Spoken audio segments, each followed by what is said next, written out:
That's a good question from somebody who's like not an engineer, which I think that just start doing it.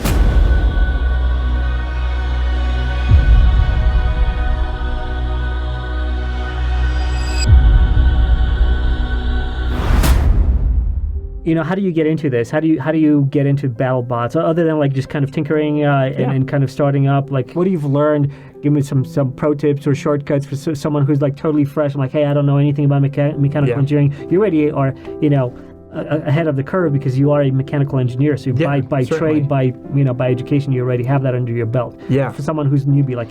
I'm thinking like even like parents who have kids or like teenagers are like, hey, I'd love for them to get into that space because it's just so creative. What would you recommend? Yeah, I know a lot of high schools nowadays have robotics programs. I think it'd be good to get them started in something like that. But if you just want to dive right into Battlebots, which would be, I think that's a good idea. Yeah. That's a good question from somebody who's like not an engineer, which I think that just start doing it. And, it's scary at first building anything because it can always fail, but just if you have a cool idea, then I think you should just go for it, and there's all kinds of new ideas. Just think of like a way, look at these things, it's just problem solving. Like you see a metal box, can you think of a way to make a mechanism that can destroy a metal box with a metal box, like with something that would fit in another metal box? Have you found any specific like online resources or anything that as you guys were building things, you were like, wow, that was so cool, we've learned so much, this saved us so much time? Well, we watched a lot of YouTube videos.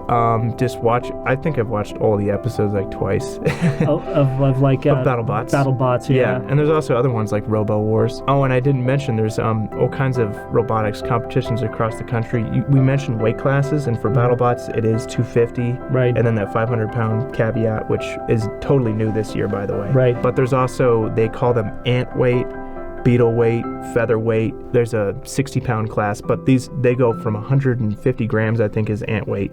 Beetle weight is the most popular, I believe. That's 3 pounds. Maybe start with something like that. And they're literally the size of like a shoebox. Right. And you can make them out of 3D printed parts. You can make them out of probably stuff in your kitchen. And they have robot combat events like that all over the country. Thanks for listening to a podcast with interesting people. Please subscribe and leave a review or comment. And support us by sharing our episodes on social media. We really appreciate it. And for more information, visit us at apodcast.com. Thanks.